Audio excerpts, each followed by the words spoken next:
মাননীয় প্রধান উপদেষ্টা পরিষ্কারভাবে আমাদেরকে জানান যে আগামী অল্প কয়েকদিনের ভেতরে, এবং উনি ইঙ্গিত দেন যে জুলাই সনদের সাথে নির্বাচন কবে হবে, প্রক্রিয়া কি হবে, এগুলোর পরিষ্কার অফিসিয়াল ব্রিফিং উনার তরফ থেকে আমাদের জন্য এবং জাতির জন্য পরিষ্কার করে জানানো হবে। সো মাননীয় প্রধান উপদেষ্টা আমাদেরকে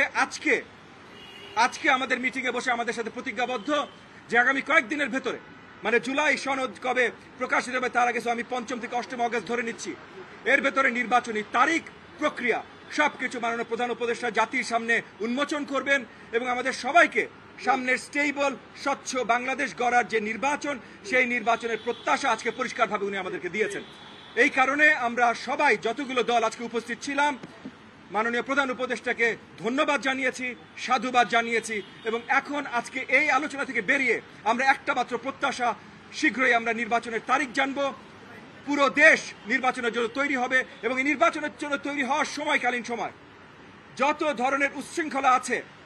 এই যে আওয়ামী দোসররা সব জায়গায় যেগুলো সৃষ্টি করতে চেষ্টা করছে, এগুলো একত্রিতভাবে যেমন আমরা মোকাবেলা করতে চেষ্টা করেছি এর আগেও, এখন আরো শক্ত হাতে এগুলো সব দমন করার জন্য একত্রিতভাবে আমরা কাজ করব। মানে আমরা আশাবাদী 5 থেকে 8 অগস্টের ভেতরে নির্বাচনী তারিখ এবং প্রক্রিয়া জাতির কাছে মাননীয় প্রধান উপদেষ্টা খুদ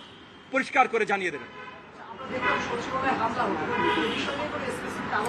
এই বিষয় নিয়ে স্পেসিফিক কিছু আলোচনা হয়েছে। এই বিষয়ে মাননীয় প্রধান উপদেষ্টা বলেছেন যে কিছু দূর ঘাটতি আছে সরকারের কাছে ইন্টেলিজেন্স রিপোর্টের, এবং দ্বিতীয়